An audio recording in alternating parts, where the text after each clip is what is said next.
Üsküdar'da bir ilk gerçekleşiyor. Üsküdar Belediyesi Üsküdar Kır Bahçesi projesiyle belediye sınırları içerisindeki sahipli ve sahipsiz tüm arazilere kır çiçekleri ekiyor.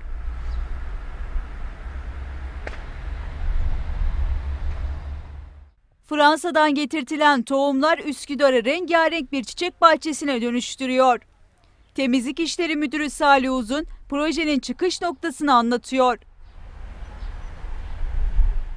Temizlik yaparken insanların zihninde kirliliği oluşturan şeyleri araştırdığımızda arsaların da bu temizlik işinde insanların kafasında kirlilik oluşturduğu sahipli arsalar var, sahipsiz arsalar var. Sahipsizler zaten bakımsız olması doğal ama sahipli olanlarda da inşaat yapamıyor veya yapmak için bekliyor.